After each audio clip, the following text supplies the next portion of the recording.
국민의힘 소식인데요.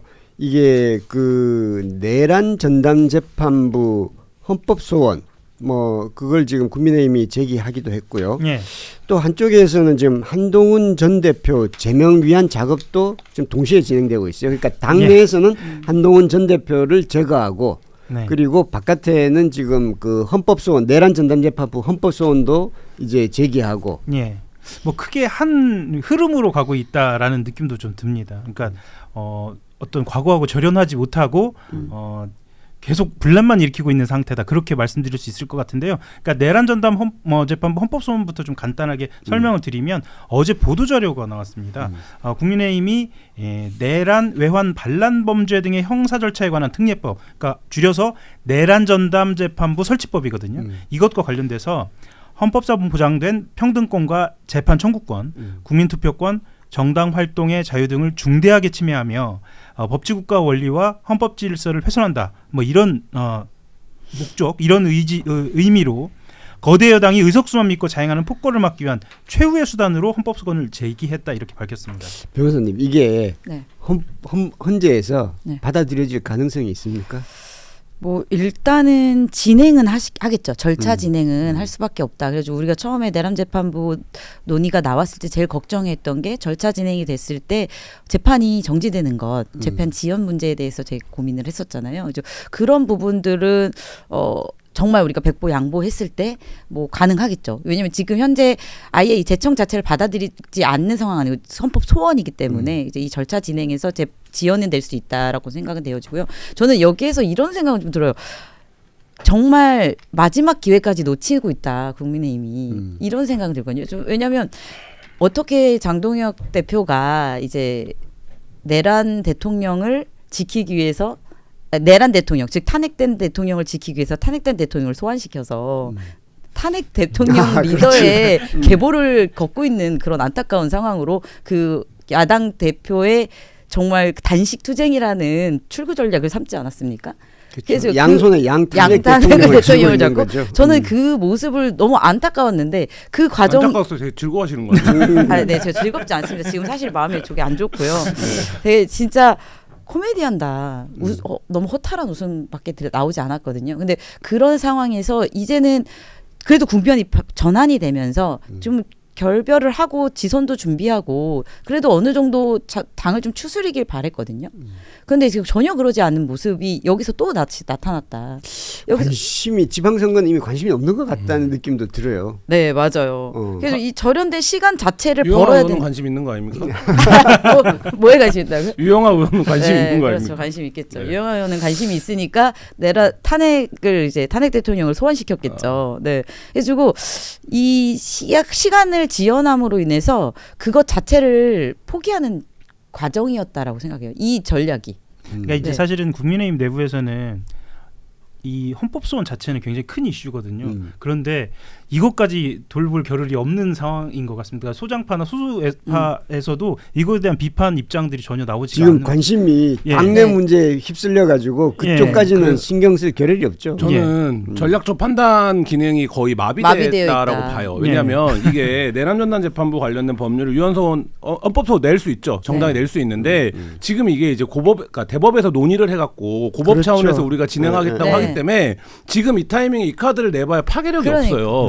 그러면 당내에 전략 기능이 있다라고 하면 야 이거 살아있는 카드야. 근데 지금 내봐야 의미 없고 야 당대표 단식 끝나고 우리가 바로 이거 내면 우리 또 윤 어게인이야. 그러니까 일단 갖고 있어. 들어가면 언제 한번 흐름이 올 거야 라는 정도의 홀드 판단을 누군가 해주고 상황을 유능하게 지휘를 해가야 되는데 그런 거 없는 거예요. 그런 거 없지. 야 헌법 마음이 급해 마음이. 서류 다 됐니? 그럼 일단 내자. 뭐 이런 거예요 지금. 그러니까 그래서 어제 이 경우가 났지만 이게 무슨 파장이 있습니까 지금? 맞습니다. 예를 들면 이 헌법소원을 냈다라는 게 누구나 예측하고 있는. 그러니까 거기에 묻히는 거예요. 아직 윤 어게인이구나. 윤 어게인이라고 하는 어떤 인상을 강화하는 한 재료가 될 뿐이지 정치적으로 이게 돌파력이 없는 지금 상황이 된 거고. 그러니까 오죽하면 우리가 이제 국면 전환용 단식이다. 이것도 굉장히 비하적인 표현이에요. 그러니까 예를 들면 단식을 두고 그렇게 얘기 잘 안 하죠. 근데 지금 장동혁 대표의 단식은 뭡니까? 국면 지연용 단식이었다고 지금 하는 거 아닙니까? 그 효과가 뭐냐? 8일 지연됐어요. 당내 갈등이. 그거 끝내자마자 다시 윤 어게인에 다시 지연뿐만 아니라 강화된 거 아닙니까? 뭐 어쨌든 그럼 지금 이런 상황인데 이게 당의 어쨌든 전략적 판단, 뭐 정무적인 기능 이런 것들이 사실상 작동하는가 근본적인 회의가 드는 거죠. 그러니까 내부에서도 사법부가 받아들인 것인데 그렇다고 하면 그렇죠. 예, 네. 그러니까 국민의힘이 움직일 수 있는 것은 사법부가 일단 반대를 하고 있고 국민 여론이 반대하고 있는 두 가지 흐름을 올라타야 하는데 사법부가 일단 받아들였고 국민 여론은 관심 없는 상황인데 왜 지금인가라는 그렇죠. 정도의 이야기가 나옵니다. 사법부가 계속 반대를 했는데도 민주당이 밀어붙였다라고 네. 하면 그러면 또 모르겠는데 네. 이렇게 되면 헌재에서도 이런 것도 다 감안하지 않나요? 당연히 감안하고 당연하죠. 그리고 저는 아까 지금 제가 그래서 이 얘기를 절차를 진행은 할 수밖에 없을 것이다. 왜냐하면 사법부의 사실 사법부는 어떤 뭐 극악 범죄자에게도 어쨌든 최후의 보루이긴 하지 않습니까? 그러니까 이제 법이 정한 절차는 진행할 건데 아까 얘기하셨던 장동현 대표가 8일 동안 뭐 이 당내 갈등을 지연시킨 것과 같이 지금 탄핵 결정의 확정 판결에 시간만 지연시키는 결과를 가져올 수 있고 이게 만약에 사법부에서 괘씸죄로 작용을 한다면요 그 이외에 정말 충분한 절차 진행 어차피 항소할 거 아닙니까? 그래서 내란 재판부 얘기하는 거니까 그렇지 않습니까? 그 과정을 더 지연시키는 것이고 그거는 재판부에서 더 확 줄일 수도 있어요. 네. 판결은 더 줄일 수 있어요. 네. 2심이니까요. 그리고 이제 이렇게 매일 방송하고 기사 쓰고 네. 이렇게 마이크로하게 정치 이슈를 보는 사람들이 이거를 낱개로 분석을 하는 거지. 그렇죠. 네. 지금 설을 한 2주여 앞두고 야 네, 국민의힘은 관심 그거 없어요. 무슨 내란 재판부인가 그것도 반대한다더라. 이 한 문장인 거예요. 네. 그러면 왜 설령 그런다고 하더라도 설을 앞두고 왜 그런 말하자면 에드벌론을 띄워놓냐고요. 그럼 이게 무슨 효과가 나는 거예요. 그러니까 그거에 대해서 당내에서 판단이 있어야 돼요. 그러니까 예를 들면 이제 설이야. 2주 앞두고 뭐를 올릴까? 우리가 뭐 설날 밥상민심 이런 거 없다고 하지만 그래도 어쨌든 모이면 이런저런 얘기하는 거 아닙니까? 주가 얘기도 할 거고 BTS 컴백한 얘기도 할 거고 뭐 이런저런 얘기들 할 거예요. 그러면 국민의힘 관련된 얘기는 그 한마디 얘기하면 끝나는 거예요. 그러면 왜 당을 그렇게 몰아가느냐. 그리고 이거에 대해서 저는 어저께도 놀랐는데 진지하게 얘기하는 사람이 아까 하호영 기자 얘기한 것처럼 진지하게 얘기하는 사람이 없어요. 국민의힘 내부에. 관심이 없습니다. 네. 사실. 그렇죠. 없는 그러니까 상황이다. 일반 이미지는 그러니까 내란 재판을 반대하나 보다 이런 느낌을 예. 주는 거죠. 예. 예.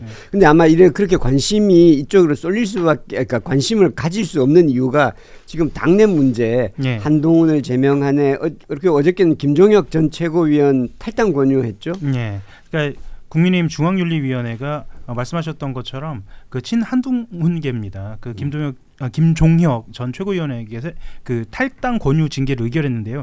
이 탈당 권유가 무엇이냐면 사실은 제명과 마찬가지입니다. 그러니까 징계 의결 통지일로부터 열흘 이내에 탈당하지 않으면 최고위원회가 제명 여부 결정을 하는 것입니다. 어제 사실은 김종혁 그 당사자인 김종혁 전 최고위원보다 한동훈 전 대표가 더 흥분을 해서 메시지를 즉각 내는 모양새였는데 제가 간단하게 좀 정리를 해드리면 어제 자정에도 올라왔습니다. 지금 국민의힘에서 불법 계엄이 진행되고 있다. 이런 불법 계엄에 대한 이야기. 이것은 민주주의가 아니라 북한 수령론이다. 북한 수령론. 나치즘 같은 전체주의다. 나치즘. 사이비 민주주의다. 네 개 해서 아마 본인이 쓸 수 있는 최악의 규정. 저는 어제 이거를 밤에 보고 최고위가 심야 열린 줄 알았어요. 최고위 제명 최고위가 열렸나 보다. 근데 그게 아니라 근데 뭐 다른 얘기인데 같은 얘기죠. 저는 요새 시사방송 김종혁 전 최고가 이제 굉장히 방송에 많이 나오는 분 맞습니다. 아닙니까? 그래서 이제 오늘 아침에도 그 방송을 듣고 오다가 그 생각을 했는데 지금 시사방송들이 다 김종혁 진로 결정위원회처럼 변했어요. 그래서 온갖 패널들이 김종혁 전 최고한테 이렇게 해라. 아니야 저렇게 해야 돼. 아니야 한동훈은 이렇게 해야 돼. 아니야 당신은 이렇게 해야 돼. 이거로 가요. 시간을 때워요. 그러니까 이게 장동혁 장동혁 대표는 뭐를 원하고 있는 건가? 그러니까 과연 아까도 얘기했지만 그래서 한동훈은 대구에 무소속으로 출마해야 돼. 김종혁 당신은 이제 나와서 장동혁 그만 욕하고 그냥 좀 죽어. 그래야 기회가 와. 아닙니다. 한동훈이 가만히 있고 지방선거 어차피 폭망할 거니까 후에 한동훈이 돌아오면 됩니다. 이게 지금 국민의힘 관련된 얘기에 다예요. 시사방송에서. 그러니까 뭐 모르겠습니다. 얼마나 많은 국민들이 장동혁 대표가 하고 있는 한동훈 김종혁 제명에 관심이 있는지는 모르겠지만 최소한 이 결정을 통해서 시사방송에서 얘기해야 되는 혹은 신문지면에서 얘기해야 되는 국민의힘이 차지해야 되는 볼륨이나 시선을 이게 다 뺏어 가고 있는데 그럼 이게 장동혁에게 좋은 건지 한동훈에게 좋은 건지를 모를 지경이다 지금. 근데 저는 국민의힘 차지할 지면의 대부분은 이걸 차지하고 있는데 국민의힘에 대한 관심의 지면 자체가 너무나도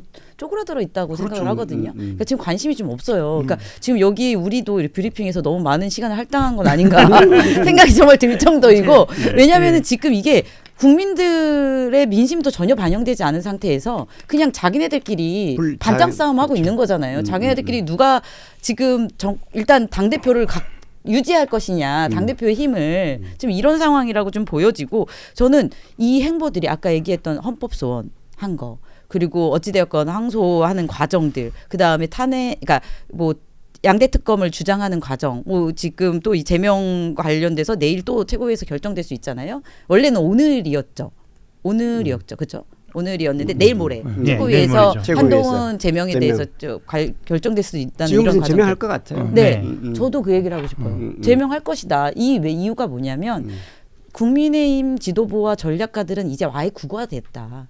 이거는 그냥 보수가 아니라 극우화되었기 때문에 자신의 주장 아닌 거는 모두 배타성을 갖고 있고 폭력적으로 반대하고 있다라는 생각이 좀 듭니다. 한동훈 전 대표도 정치를 하겠다라고 하면 정치인처럼 행동해야 돼요. 근데 당에서 이러고 있는데 자기가 방에서 자기네 당 같은 식구를 상대로 무슨 나치즘이네 북한 운운하고 그러니까 자기 생각할 때는 내 화를 최대치를 보여줄 거야라고 생각하는지 모르겠지만 그건 그 적절한 전략이 아니고 그럼 정치인 한동훈은 그러면 뭔가 지금 타이밍에서 그러면 오케이 나 제명하면 탈당하겠어, 나 제명하면 내 식구들 데리고 나가서 내가 살아서 돌아올게, 아니면 나라도 살아서 돌아올게, 뭔가 정치적으로 맺고 끊음을 할 수 있는 행보를 보여줬는데 본인이 방구석 워리어가 아니잖아요. 키보드 워리어가 아니라고요. 근데 저거를 통해서 뭔가 감정을 해소하는 게 정치가 될 수 없다. 근데 지금까지 놓고 보면 길었던 이 제명 국면에서 한동훈 이전에 김종혁 전 최고 할 때는 그런 얘기를 많이 했어요. 야, 니네 개파의 수장은 한동훈인데 왜 한동훈 한마디도 안 하냐. 러브샷 하면 끝이냐. 뭐 이런 얘기들 했다고. 그러니까 한동훈 전 대표가 그런 얘기들을 받아서 이번에 김종혁과 관련했을 때 내가 최대치의 비분관계를 보여주겠어 라고 하는데 그 비분관계로 정치가 안 된다고요. 근데 그런 면에서 보면 안타깝다. 그러니까 본인이 이제 그 게시판 문제는 뭔지 내가 잘못한 건 이만큼인데 당이 나를 이렇게 했으니까 나는 이 부분에서 이렇게 끊겠다. 그리고 나는 정치인으로서 살아서 돌아온다. 탄압해도 뭐 이런 게 나와야 되는데 그게 아니라 뭐 당 지도부를 나치즘에 비유하고 이런 게 무슨 의미가 있습니까? 당원 게시판 문제는 얘기하고 싶지 않겠죠. 네. 그걸 얘기하고 싶지 않고 그리고 그다음에 액션을 해야 되는데 뭘 하겠다는 게 지금 없는 거예요. 그리고 저는 이런 생각이 드는 게 장동혁 대표가 어찌되었건 목숨을 걸고 투쟁을 해서 겨우 잠재운 한동훈 제명 카드를 단식 끝나는 다음 날부터 바로 시위를 했어요. 그리고 본인이 메시지를 냈어요. 국민들이 함께 가달라는. 그러면서 내용이 뭡니까? 장동혁 대표 사퇴잖아요, 또. 그러니까 배신자의 모습을 또 보여주는 거예요. 어쨌든 당내에서는. 이런 모습들이 계속되면 더 이상 얘를 놔둘 수 없겠다라는 마음이 들 수밖에 없는 것 같아요. 네. 물론 저는 장동혁과 한동훈 전 대표도 문제가 많고 정치인으로서 좀 부족함이 많지만 그래도 이 싸움에서는 장동혁 대표가 훨씬 잘못했다고 보기 때문에 근데 이제 한동훈 전 대표도 정치인의 모습은 아닌 것 같다는 느낌은 듭니다. 아까도 김한 기자 얘기했지만 뭔가 매듭지어지지 않고 길어지면서 보수 쪽에서도 좀 지쳐하는 듯한 그러니까 보수 패널들도 아까 방송 말씀하셨지만 보수 패널들도 더 이상 조언할 수 없는 지경에 이른 뭐 그런 느낌들도 좀 방향을 잃고 그냥 알아서 하라는 그런 생각이 들기도 해요. 그래서 사실은 절차가 이대로만 진행이 된다면 29일에 있을 최고위원회의에서는 지금 장동혁 대표가 건강을 회복했다고 해요. 원래는 일주일만큼 되게 빠르네. 일주일만큼 그 단식을 하려면 일주일 전에 일주일만큼 준비를 해야 하고 그 뒤에 보름만큼의 또 회복기가 필요하다고 하는데 지금 일주일이 걸리지도 않았는데도 본인이 29일 날 최고위원 회의를 참석하겠다라는 뜻을 이미 밝혔고 그 자리에서는 한동훈 전 대표 징계까지 한꺼번에 이루어질 것을 그렇게 전망을 하고 있습니다. 그 이후에도 아마도 뷰리핑에서 또 가급적 다루지 않는 것을 그럼 그렇게 한번 해볼까요? 지면을 화려하지 않아야 될 것 같아요. 아니, 저는 이 둘의 다툼이 우리 정치적으로 그러니까 유익하려면 이게 보수의 가치와 제대로 된 보수 정당을 구현한다는 그 논쟁이 되어야 되는데 지금으로서는 권력 다툼처럼 비춰지니까 예. 물론 이제 한동훈 전 대표 쪽은 그게 아니다라고 주장하고 있습니다만은 그러니까 그런 식의 권력 다툼은 사실은 우리 국민들에겐 뭐 별 도움도 안 되고 효능감이 관심도 없죠. 없고. 네. 예, 맞습니다. 그 사실 10년 전 얘기 드려서 좀 민망합니다만 유승민 전 원내대표하고 박근혜 대통령이 맞붙었던 그 여러 가지 쟁점들은 오히려 굉장히 건설적이고 그렇죠. 그때는 예. 중부담 중복지로서 정책으로 맞습니다. 다투었던 거죠. 네네. 예. 그리고 그랬던 그때는 걸 기억합니다. 신분이 대통령과 원내대표였으니까 얘기가 되죠. 근데 이거는 지금 뭐예요 이게? 그렇죠. 예.